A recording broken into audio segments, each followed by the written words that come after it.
नमस्कार साथियों, तो स्वागत है आपका YouTube channel Kanhaiya GS world में। तो दोस्तों, वन दरोगा यानी कि फॉरेस्ट इंस्पेक्टर की वैकेंसी आ चुकी है और इसका जो फॉर्म भरना शुरू हो रहा है 17 अक्टूबर से 6 नवंबर के बीच में। तो इस वीडियो में हम लोग जानेंगे जो नई भर्ती 701 है तो इसके लिए क्या एलिजिबिलिटी क्राइटेरिया रखी गई है और साथ ही साथ इसमें जो पेट स्कोर यानी पेट के लिए इसमें कट ऑफ क्या होना चाहिए कि आप इसमें अप्लाई कर सकते हैं, कितना नंबर सेफ होगा पेट के लिए, उसके बारे में यहाँ पर बात करेंगे। और फॉरेस्ट इंस्पेक्टर यानी कि वन दरोगा की जो जॉब प्रोफाइल होती है वह क्या होती है, इसका सिलेबस क्या है, इसमें एज कितनी रहती है, हाइट कितना रहता है, रनिंग कितना है, ठीक है, और सैलरी कितना मिलता है, इन सब के बारे में और शैक्षणिक योग्यता के बारे में विशेषकर बात करने वाले हैं और भी इसके अलावा बात करेंगे। तो बने रहिए वीडियो में। चलिए शुरू करते हैं आज का वीडियो। और दोस्त, यदि आप चैनल पे पहली बार आए हैं तो यहाँ पर चैनल को सब्सक्राइब आपको करना पड़ेगा क्योंकि वीडियो लाजवाब होगी आपके जानकारी के लिए, और घंटे को भी दबा दीजिएगा। वीडियो पसंद आए तो ही लाइक करें। तो चलिए शुरू करते हैं आज का वीडियो। दोस्त, यदि आपको यहाँ पर वन दरोगा की जो है इसके बारे में जॉब प्रोफाइल के बारे में जानना है तो इसका लिंक हम डिस्क्रिप्शन में दे देंगे, वहाँ से जॉब प्रोफाइल के बारे में डिटेल जान लीजिएगा कि सैलरी कितनी मिलती है, छुट्टी कितनी मिलती है, बंदूक वगैरह कैसे होती है, होम डिस्ट्रिक्ट होता है कि नहीं, ट्रेनिंग कैसे होती है, कितने दिन की होती है, इन सब के बारे में हमने सेपरेट वीडियो बना दिया है। उसका लिंक हम डिस्क्रिप्शन में दे देंगे, आप वहाँ से इसको देख लीजिएगा। तो चलिए यहाँ पर देखते हैं। तो देखिए, सबसे पहले हम सैलरी के बारे में ही देख लेते हैं। देखिए यहाँ पर फॉर्म जो भरने की डेट है यहाँ पर 17 तारीख से शुरू हो चुकी है और सबमिट करने की 6 नवंबर, ठीक है, यानी 17 अक्टूबर से 6 नवंबर के बीच में फॉर्म भरे जाएंगे और शुल्क आप 13 नवंबर तक भर सकते हैं। संशोधन करने की यह अंतिम तिथि है। देखिए, सैलरी की बात करें तो इसमें जो बेसिक सैलरी होती है यानी कि 29,200 रुपया है, क्योंकि यह 2800 ग्रेड पे की सैलरी है। तो यहाँ पर 29,200 रुपया बेसिक अमाउंट आपका रहेगा। और यहाँ पर ट्रेवलिंग यानी कि जो ट्रेवल करने का जो आपको भत्ता दिया जाएगा वह 1500 रहता है। और HRA यानी कि जो होम का आपको मकान का जो क्या बोलते हैं उसको भत्ता जो मिलता है वह कितना रहेगा, यदि आप यक्स सिटी में रहते हैं तो 5840 रुपया। देखिए, यह वेरी करता है सिटी के हिसाब से कि आपकी जो ज्वाइनिंग है किस सिटी में हुई है। यक्स YZ 3 प्रकार की सिटी में होती है। तो यदि आप यक्स सिटी में होते हैं तो आपको 5840 रुपया या जो है HRA मिल जाएगा। और यदि आप ले लेते हैं रूम, ठीक है, तो यह आपको नहीं मिलेगा। और यहाँ पर DA यानी कि जो महंगाई भत्ता है 9,928 रुपया मिलेगा। 34% इसमें लगभग चल रहा है, तो 29,200 का 34% 9,928 हो जाएगा। और टोटल यहाँ पर कितना हो जाएगा, 46,468। तो क्या 46,000 हमको पहली सैलरी मिलेगी? नहीं, इसमें से कुछ कटता है डिडक्शन। देखिए, जैसे यहाँ पर PF आपका 3504 रुपया कट जाएगा, NPS कटेगा और अदर यहाँ पर जो टैक्स वगैरह होते हैं सब कुछ कटने के बाद यानी कि टोटल 6,424 के करीब कट जाएगा। नेट पे कितना होगा, 46,468 और इसमें से डिडक्ट हो जाएगा 6424, ठीक है। तो यहाँ पर जो पहली सैलरी की बात करें तो लगभग मान के चलिए 40,000 के करीब आपको पहली सैलरी आपके हाथ में मिलेगी और यह समय के साथ बढ़ता ही रहता है। तो सैलरी के बारे में चिंता न करिए, सैलरी बहुत अच्छी है, जॉब भी बहुत अच्छी है। यूपी सब इंस्पेक्टर यानी यूपी दरोगा से बढ़िया ही है। देखिए, फॉर्म भरने की तिथि हमने बता दी। तो अब देखिए यहाँ पर पूरा नोटिफिकेशन आपके सामने है, तो नोटिफिकेशन को हम लोग देखते हैं, ठीक है। और देखिए, इसमें वही लोग अप्लाई कर सकते हैं जिन्होंने वर्ष 2021 के लिए, ठीक है, वर्ष 2021 का PET एग्ज़ाम दिया है। PET एग्ज़ाम में यदि आपका 0 से प्लस नंबर है यानी कि 1 2 3 नंबर में यदि आपका है तो आप इसके लिए अप्लाई कर सकते हैं। तो क्या सभी लोग अप्लाई करेंगे? जिसका 0+ है तो सभी को मुख्य परीक्षा के लिए शॉर्टलिस्ट किया जाएगा? जी नहीं, इसमें आयोग डिसाइड करेगा कितने गुना हमें बच्चों को लेना है, उतने गुना को बुलाया जाएगा, लेकिन आवेदन सभी को करना है।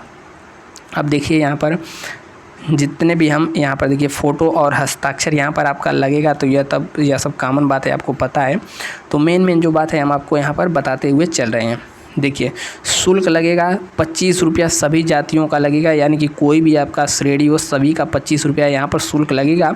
तो जिसका भी 0+ नंबर है सभी लोग भर दें। वैसे सभी को तो नहीं बुलाया जाएगा, कितने लोगों को बुलाया जाएगा, कितने % आप सेफ हैं उसके बारे में हम बात करेंगे। लेकिन 0 से जिसका भी ज़्यादा नंबर है मात्र 25 रुपया लगेगा, तो सभी को भर देना है, क्या पता आगे क्या हो जाए।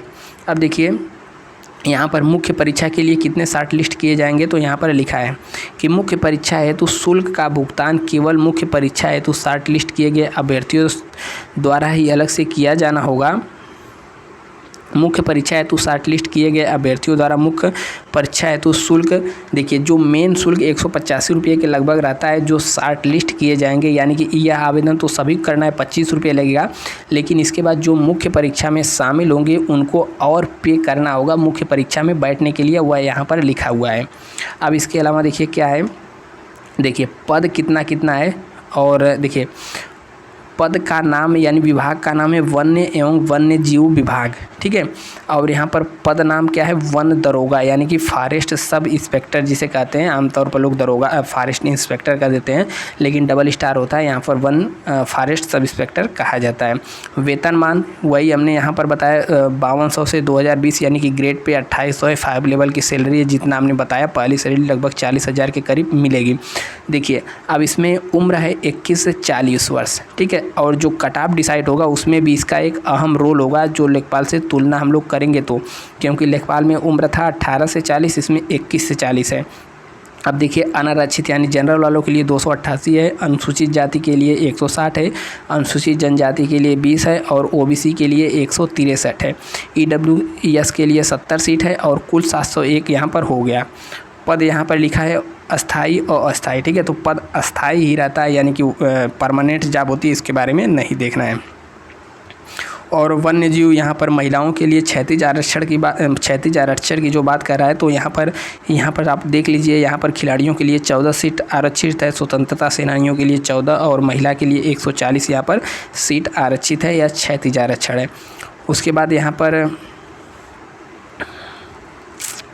अनिवार्य अर्हता यानी शैक्षिक अर्हता की बात कर रहा है, तो देखिए हम क्यों कर रहे हैं, सभी को भरना है। यहाँ पर लिखा है रिक्तियों की संख्या घट बढ़ सकती है, क्या पता भविष्य में रिक्तियों की संख्या बढ़ जाए तो ज़्यादा लोगों को बुला ले, तो यह भी एक मैटर करता है कि आप लोग को भरना पड़ेगा, यानी भरिएगा जरूर। यहाँ पर क्योंकि लिख दिया है रिक्तियों की संख्या घट भी सकती है बढ़ भी सकती है, क्या पता आगे बढ़ा ही दी जाए, क्योंकि घटाई बहुत कम ही जाती है। अब देखिए यहाँ पर जो अनिवार्य शैक्षिक अर्हता की बात कर रहा है, क्या क्या आपको होना चाहिए, तो भारत में विधि द्वारा स्थापित विश्वविद्यालय से गणित, यहाँ पर एक एक चीज़ देखिएगा, गणित यानी मैथ, भौतिक विज्ञान, रसायन विज्ञान, वनस्पति विज्ञान, जंतु विज्ञान, वानिकी, भूगर्भ विज्ञान, सांख्यिकी, ठीक है, कृषि और सांख्यिकी, पर्यावरण विज्ञान में से यानी जितना हमने बोला है इसमें से 2 या 2 से अधिक विषय के साथ स्नातक की उपाधि यानी कि ग्रेजुएशन होना चाहिए, अथवा अभियांत्रिकी में स्नातक या उपाधि, अभियांत्रिकी मतलब इंजीनियरिंग यानी बीटेक वालों की बात यहाँ पर कह दे रहा है, तो अभियांत्रिकी में स्नातक होना चाहिए, या इसके अलावा पशु चिकित्सा विज्ञान में स्नातक की उपाधि होना चाहिए, या इसके समकक्ष कोई अनिवार्य अर्हता धारित करता हो तभी होना चाहिए। यानी कि जो इसमें नॉर्मल बीए कर दिया, जैसे हम लोग नॉर्मल बीए कर लेते हैं इतिहास भूगोल वालों से, तो उन लोगों को यहाँ पर मौका नहीं मिलेगा, जो लोग इसी सब्जेक्ट में से किए हैं उन्हीं को मौका दिया जाएगा। अधिमानी अर्हता इसका मतलब होता है यदि यह आपके पास है तो वरीयता दी जाएगी, इसका मतलब यह नहीं है कि यह सभी आपको चाहिए ही, ठीक है, तो इसका कोई मतलब नहीं है, जिसके पास हो और बढ़िया ही बात है। नेक्स्ट यहाँ पर देखते हैं हम लोग आयु सीमा, तो आयु सीमा 21 वर्ष, 1 जुलाई को आपको 21 वर्ष हो जाना चाहिए और 40 वर्ष से अधिक नहीं होना चाहिए, ठीक है। यह कब से देखा जाएगा, 1 जुलाई से देखा जाएगा, तो 1 जुलाई से आप अपना काउंट कर लीजिए, ठीक है। नेक्स्ट यहाँ पर देखिए ऊंचाई की बात कर रहा है, शारीरिक, तो पुरुषों के लिए 163 सेंटीमीटर ऊंचाई होनी चाहिए और सीने का घेराव 84 सेंटीमीटर, 5 सेंटीमीटर फुलाने के बाद 84 होना चाहिए यानी 79 से 84। महिलाओं के लिए 150 सेंटीमीटर हाइट होनी चाहिए और 79 फुलाने सीने घेराव और 5 सेंटीमीटर फुलाने के बाद यहाँ पर होना चाहिए, ठीक है। और यहाँ पर रनिंग की बात करते हैं, तो देखिए शारीरिक मानक या पुरुष अभ्यर्थियों के लिए 4 घंटे में 25 किलोमीटर की दूरी आपको तय करनी होगी, चाहे पैदल चल के करें या फिर दौड़ के, कैसे भी करें, 4 घंटे के अंदर 25 किलोमीटर चलना होगा।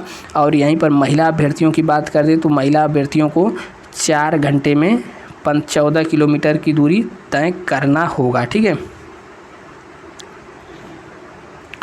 अब यहाँ पर देखिए 1 मिनट,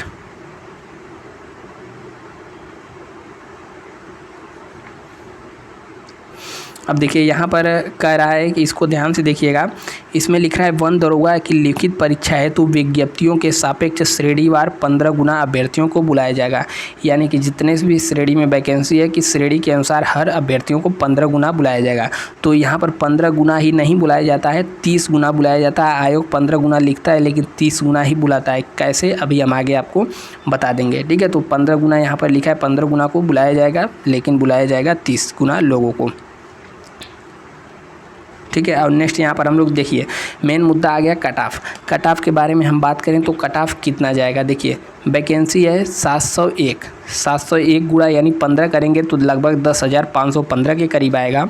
और 701 में 30 गुना करें तो 21,000 से थोड़ा सा ज़्यादा आएगा, ठीक है। तो 21,000 के करीब लोगों को बुलाया जाएगा। 30 गुना क्यों? क्योंकि आयोग 30 गुना ही बुलाता है। चाहे हम लेखपाल में देख लें, जितनी वैकेंसी थी उसके 30 गुना ही बुलाया था, लगभग 2.5 लाख लोगों को। और सप्लाई इंस्पेक्टर में भी बहुत ही कम वैकेंसी थी तो उसमें लगभग 28 गुना उसमें भी बुलाया था। तो इसमें भी वैकेंसी कम है तो लगभग 30 गुना के करीब बुलाया जाएगा, यानी 21,000 लोगों को बुलाया जाएगा। अब बात करते हैं कट ऑफ की। कट ऑफ क्या जा सकती है, सबसे बड़ा टेंशन है लोगों को कि हम कितने नंबर हो तो भरें। तो देखिए बहुत सारे लोग यहाँ पर बातों को ध्यान से सुनिएगा, लेखपाल से तुलना कर रहे हैं कि लेखपाल में इतना परसेंटाइल गया था, ठीक है, 62 नंबर गया था या 66 नंबर गया था, उस हिसाब से इसको देख रहे हैं। तो उसको इस हिसाब से नहीं देखना है। क्यों? क्योंकि लेखपाल में प्रत्येक अभ्यर्थी ऐसे शामिल हुए थे जिनकी हाइट नहीं है, ठीक है, बिना हाइट वाले हो चुके थे, या फिर विकलांग वगैरह, ठीक है, दिव्यांग वगैरह, ऐसे लोग शामिल हुए थे जो लोग तो सप्लाई इंस्पेक्टर का फॉर्म भरेंगे नहीं। और दूसरा नंबर का यहाँ पर हम बात करें तो लेखपाल में मांगा गया था केवल 12th, ठीक है, 12th मांगा गया था और इसमें मांगा गया है ग्रेजुएशन, ठीक है। तो यह एक बड़ा फैक्टर हो गया कि इसमें ऊपर से ही सभी अभ्यर्थियों को तो बुलाया नहीं जाएगा। और तीसरा यहाँ पर जो बात हो गई हाइट की, उम्र की इशू, ठीक है। लेखपाल में 18 वर्ष से ऊपर के सभी को मौका मिला था, लेकिन इसमें क्या किया है, 21 वालों को मौका दिया गया है। तो अब समझ लीजिए कि यह जो 2-3 पॉइंट हम 3-4 ठो गिनाए हैं, एक तो 21 साल से ऊपर सभी लोग भरेंगे तो कम ही अभ्यर्थी उससे होंगे, ठीक है। और सभी लोग इस स्पेसिफिक जो सब्जेक्ट मांगा है, भूगर्भ विज्ञान या फिर बायो से कहा है, ठीक है, उसमें बहुत कम ही लोग स्नातक उपाधि लेते हैं। क्योंकि आम आदमी मतलब आम लोग क्या करते हैं, नॉर्मल जैसे इतिहास भूगोल हो गया, इन सब से इतिहास भूगोल समाजशास्त्र इन सब से BA करते हैं, ग्रेजुएशन करते हैं। तो इसमें अलग से कुछ एक्स्ट्रा डिग्री समझिए मांग लिया है जो कि कम लोगों के पास होती है। और हाइट की भी इसमें इशू हो तो हाइट भी कम लोगों की होती है, हालांकि हाइट इसमें थोड़ी कम है। और तीसरी बात इसमें एज भी 21 से मांगी है। तो यह सब फैक्टर जो हैं इसको लेखपाल से आप तुलना नहीं कर सकते, सप्लाई इंस्पेक्टर से थोड़ा बहुत कर सकते हैं। तो उस हिसाब से देखा जाए तो इसका कट ऑफ जो हमारे हिसाब से है, ठीक है, जिसका भी 65+ नंबर है, ठीक है, 65+ नंबर की हम बात करें, जिसका भी 65 से ऊपर नंबर है उन सभी को यहाँ पर हमारे हिसाब से बुलाया जाएगा और सभी को आवेदन करना भी चाहिए। क्या पता वैकेंसी आगे बढ़ जाए या फिर कम ही लोग आवेदन करें, तब तो बाद में पछताना पड़ेगा कि यदि हम भरे होते तो लिस्ट में नाम आ जाता। 25 रुपया लगा है, 25 रुपये केवल लग रहा है, तो सभी को भर देना है। देखिए जिसका 65 नंबर है वो तो सभी लोग भरे ही, इससे कम भी जो लोगों का है भर दें, ज़रूर भर दें। 25 रुपये की बात है, उतना तो एक दिन में ख़त्म ही हो जाता है एक्स्ट्रा में। तो 65+ वालों को जहाँ तक हमें लग रहा है कि 65 से ऊपर जितने भी लोग हैं सबको बुलाया जाएगा। बाकी यह आयोग डिसाइड करेगा कि कितने लोगों को मतलब कितना इसका कट ऑफ जाएगा। तो 65+ जिनका है आप अपने आप को सेफ समझ के अप्लाई ज़रूर करें। सिलेबस की बात करें तो देखिए अभी तक ऑफिशियल इसका सिलेबस जारी नहीं किया गया है, जैसे ही जारी किया जाएगा हम आपको बता देंगे। और सैलरी की बात करें, सैलरी हमने पहले ही आपको बता दिया है डिटेल में, ठीक है। तो उम्मीद है आपको वीडियो अच्छा लगा होगा। और इसके बारे में बहुत सारे लोग बात कर रहे थे कि इसमें चश्मा लगता है कि नहीं लगता है, ठीक है, और हमारा कोई अंग टूटा फूटा है, और भी बहुत सारी जो इसमें जॉब प्रोफाइल के बारे में बात कर रहे थे, तो उसके बारे में हमने एक वीडियो बनाया है, एक और बना देंगे जो उसमें छूट गया है, तो उसको भी देख लीजिएगा। और बाकी मिलते हैं नेक्स्ट वीडियो में, तब तक के लिए जय हिंद, स्वस्थ रहिए, मस्त रहिए और देखते रहिए।